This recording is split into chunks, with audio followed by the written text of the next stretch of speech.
Bonjour à tous, courte vidéo aujourd'hui pour vous faire part d'une nouvelle. Donc amiante, norme incendie, la sécurité de la tour Montparnasse s'inquiète, les autorités vont la fermer. Quelque chose donc d'assez inédit. Et cette situation me fait vraiment penser de manière imagée, allégorique, au film L'Imprécateur de Bertuccelli. Je vous avais fait une analyse du film il y a 3 ans, hein. Je l'ai réuploadé sur cette chaîne secondaire là, que vous voyez à l'écran, parce que ma chaîne principale avait été supprimée. Et le film L'Imprécateur, vous pouvez toujours le voir sur YouTube, hein, sur cette chaîne. Je vous mets le début juste pour remémorer quelques éléments à ceux qui ne se souviendraient pas du film ou ceux qui ne l'ont jamais vu. Alors déjà au début, il y a marqué à Andreas Winding, hein, le film est dédié. Et Andreas Winding, c'était le directeur de la photo, donc peut-être le responsable des prises de vue, ou de certaines prises de vue dans le film. Je ne suis pas suffisamment technicien, mais voilà, en tout cas, il est mort à 40 ou 45 ans.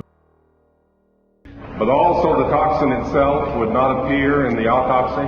Yes, so that there was no way of perceiving that the target was him. Have you brought with you some of those devices which would have enabled the CIA to use this poison for? We have indeed. For killing people? Ce qui est assez bizarre. Alors, est-ce qu'il en savait trop sur quelque chose? Je ne sais pas, mais dans tous les cas, regardez comme ces premières images du film sont troublantes. Voilà, on commence par la Statue de la Liberté, qui brandit sa flamme. Et regardez, on a ce plan par l'arrière où la flamme vient croiser un moment dans l'axe les deux tours du World Trade Center. Hop, là, je vais arrêter ici. Et un plan qu'on voit d'ailleurs aussi dans le film Wall Street de 1987. Exactement le même plan, quasiment.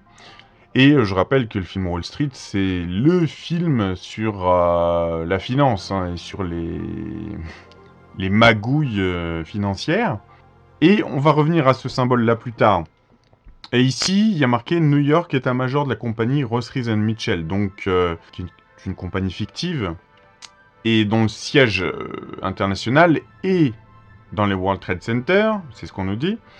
Et en fait, dans le film L'Imprécateur, c'est la tour Montparnasse à Paris qui est le siège français de la Ross Rees Mitchell. Donc, ça représente quoi? Le capitalisme, hein,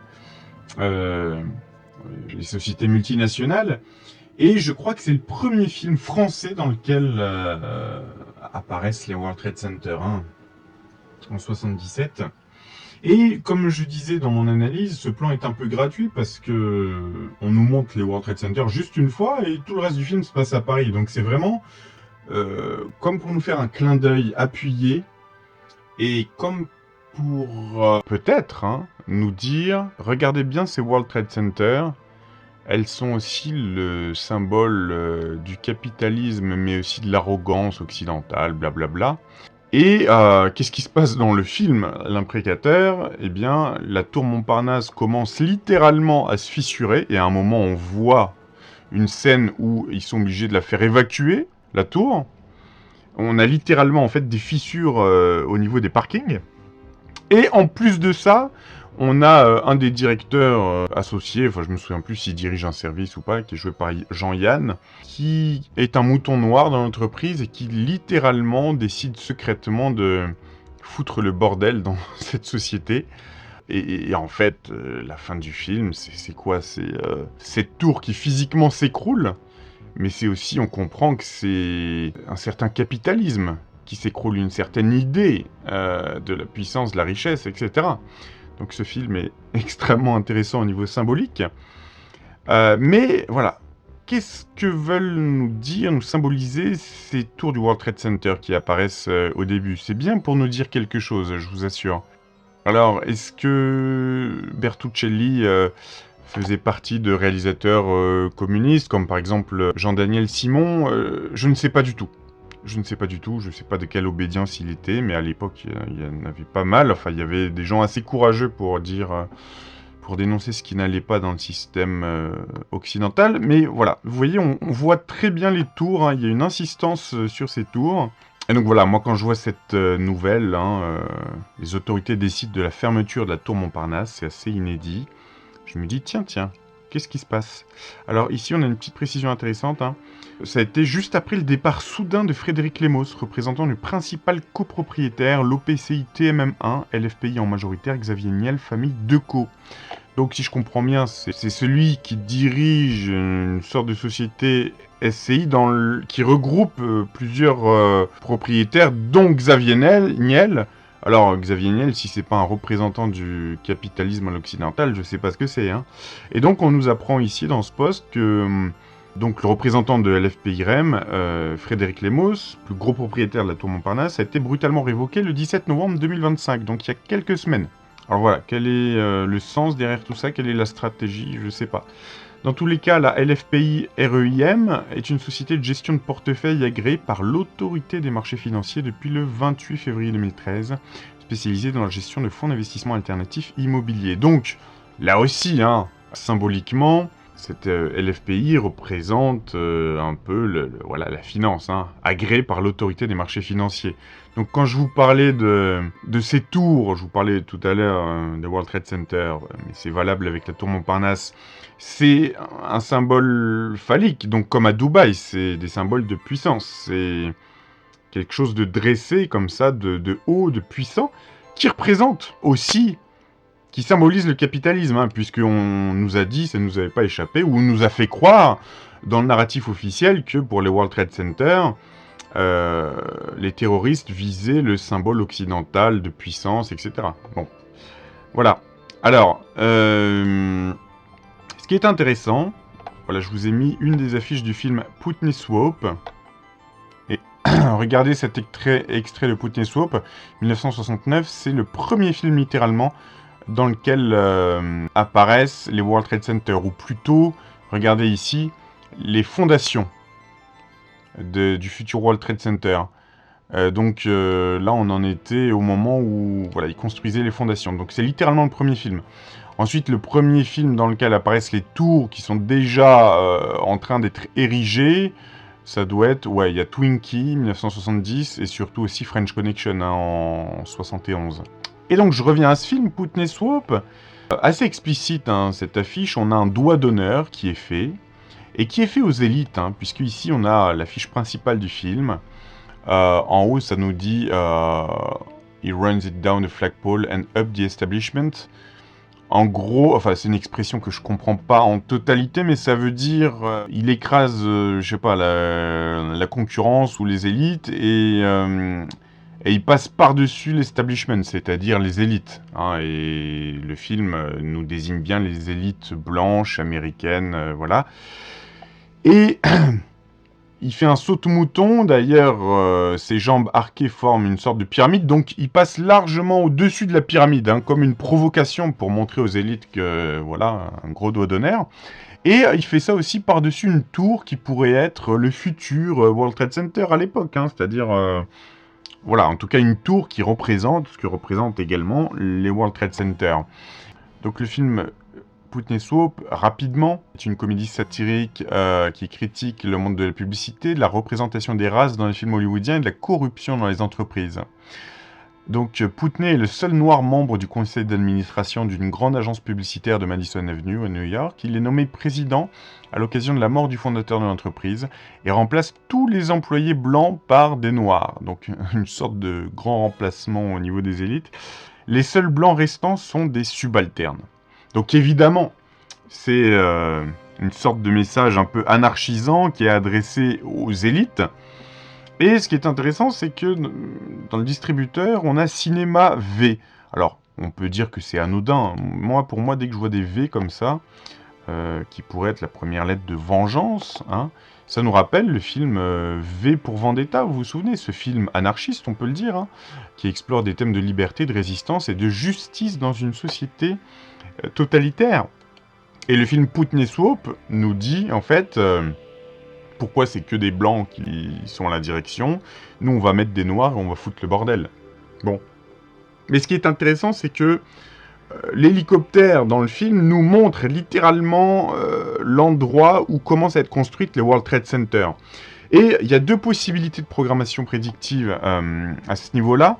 Soit la faction anarchisante que peut-être Jacques Bergier nommait, enfin peut-être que c'est celle-là, nommée l'organisation Interterror, c'est-à-dire une conspiration du tiers-monde pour contrer et détruire les élites blanches occidentales.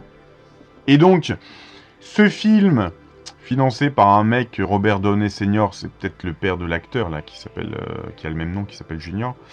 Peut-être qu'il était anarchiste ou communiste ou j'en sais rien, peu importe. Et qu'il était d'accord avec, j'en sais rien, moi, les Black Panthers, tout ça, bon bref. Et qu'en fait, littéralement, il nous disait, regardez cette tour qui est en train d'être construite. C'est le symbole qu'on a choisi pour représenter le capitalisme moribond.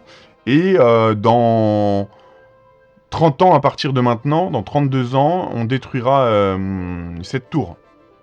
Symboliquement et littéralement.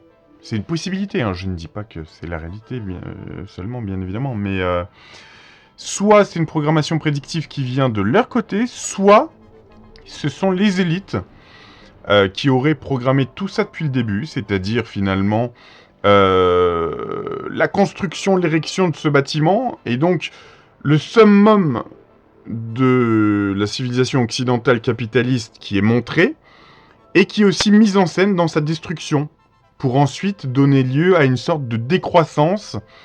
Et il fallait marquer en fait aussi la fin du règne occidental sur le monde, ou américain, l'hégémonie, bref.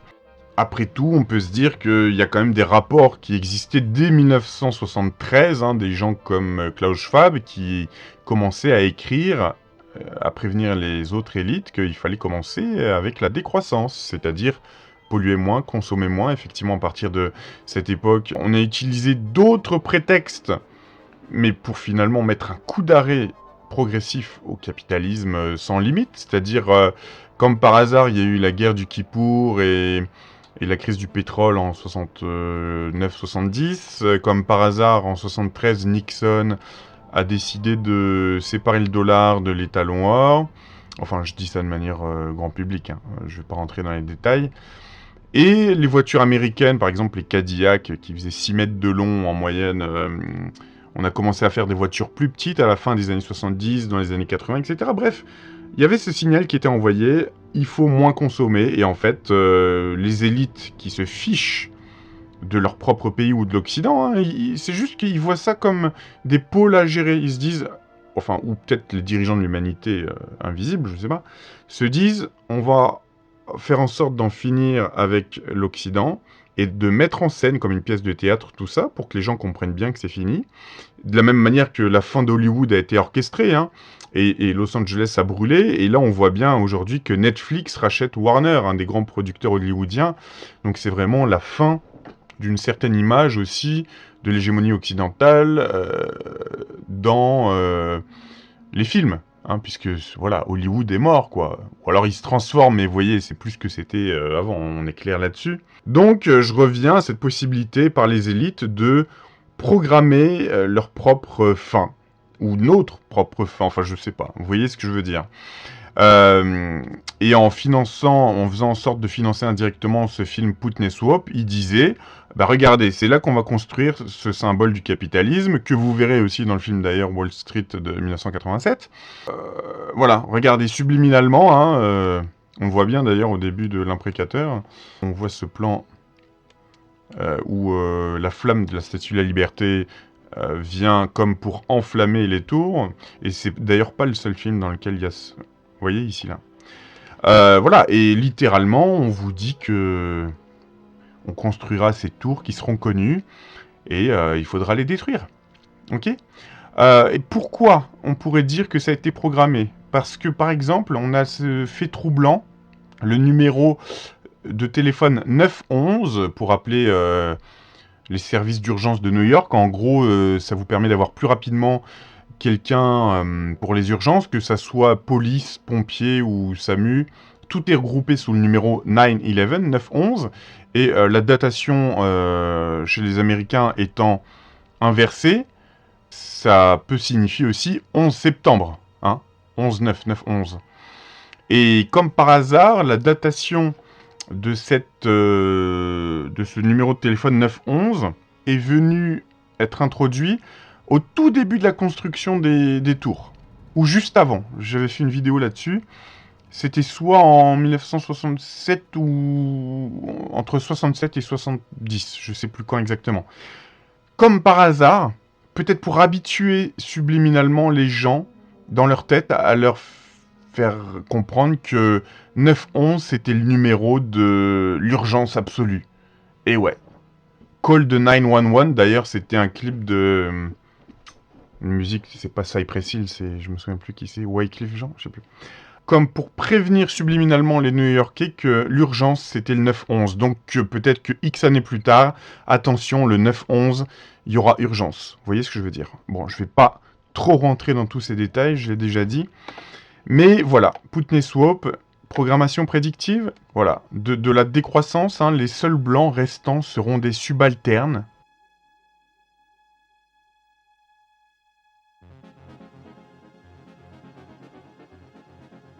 Je suis victime d'un coup monté. Vous n'aurez pas le cœur de m'abandonner. Je suis confondu, mystère. Je saurai d'où vient cette abominable merde. C'est ma voiture, Coleman.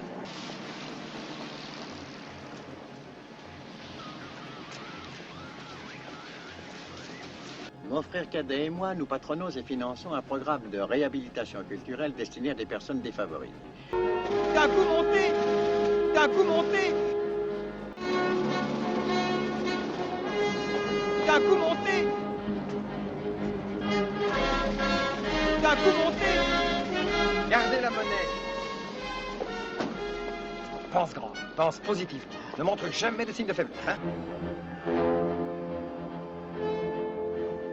Les seuls blancs restants seront des subalternes. Je suis victime d'un coup monté. Alors, il ne s'agit pas ici de juger quoi que ce soit, de commencer à rentrer dans les détails. Non, c'est ce que eux voulaient construire et déconstruire. En fait, nous, on subit quelque part. Il n'y a pas de... On ne sait pas si c'est bien, si c'est pas bien, etc. Mais tout serait orchestré par eux. C'est ça qu'il faut comprendre. Donc, voilà, j'ai essayé de faire un petit tour synthétique. J'ai tellement de choses à dire, mais on va pas... Je vais vous mettre le lien en fin de vidéo, enfin... des miniatures là qui vous amèneront vers les autres vidéos que j'ai faites sur le 11 septembre, les tours, etc.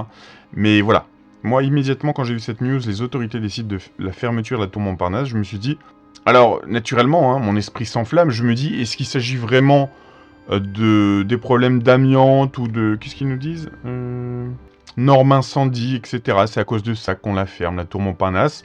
Je me dis, et j'ai le droit de me poser la question, hein, c'est pas parce que je me pose la question que je dis que c'est la vérité, est-ce que la préfecture, je sais pas, n'aurait pas, ou les renseignements n'auraient pas reçu des nouvelles comme quoi les terroristes prévoyaient d'attaquer le symbole parisien, enfin un des plus hauts, à part la tour Eiffel, mais c'est très difficile avec un avion de ligne de viser la tour Eiffel, alors que là, il y a quand même des... Vous voyez ce que je veux dire? Je sais pas si on s'est aperçu que certains prévoyaient des attentats là, et donc ils se disent on va vider la tour au cas où ça se produirait. Bon. C'est quand même toujours une possibilité, hein. Terrorisme international, ça n'est pas terminé. Soit, autre possibilité, littéralement, peut-être que la sérendipité que Dieu installe, c'est-à-dire le hasard heureux ou malheureux, j'en sais rien, peut-être qu'il y a littéralement des fissures dans les fondations de la tour, comme dans le film L'Imprécateur, et que... voilà, il faut vider puis détruire la tour, je n'en sais rien. Dans tous les cas, ce qui est intéressant pour revenir rapidement au World Trade Center, c'est que on peut se demander aussi pourquoi, après les attentats de 93, qui sont passés quasiment inaperçus hein, au World Trade Center, alors que, je le rappelle, il y a quand même 600 kilos d'explosifs qui ont explosé dans le 3e ou 5e sous-sol. Ça a quand même ébranlé à ce niveau-là, 600 kilos d'explosifs, ébranlé quand même une partie des fondations, hein, ou certains piliers. Et je rappelle que très peu de moyens ont été mis dans la rénovation des World Trade Center à l'époque, puisque ça a été rouvert, les tours ont été rouverts 3 semaines après. Est-ce qu'en 3 semaines, vous avez le temps de vraiment vous assurer que rien n'a été touché au niveau de la structure? Comme pour faciliter les choses 8 ans plus tard, vous voyez ce que je veux dire? Et c'est peut-être pas un hasard non plus, je ne sais pas, qu'il a été décidé de faire apparaître dans 2 films sur 3, quasiment 3 films sur 3, qui se passent à New York, dans toutes les années 70, 80, 90, 2000, nous montre les World Trade Center. Il y a toujours au moins un plan sur le World Trade Center. Alors que dans les scènes extérieures, on pourrait nous montrer aussi l'Empire State Building, le Chrysler Building, enfin, c'est pas ça qui manque, hein, les tours à New York. Et voilà, comme pour habituer peut-être les gens à travers les années à développer une sorte de compassion pour ces tours, même si ils sont pas de New York ou ils sont d'un autre pays étranger, développer une sorte de compassion pour ces tours et de telle façon à ce qu'il y ait une solidarité mondiale contre le terrorisme le jour où il y aurait un attentat qui arriverait. Voilà. Je vous dis à très bientôt pour une prochaine vidéo.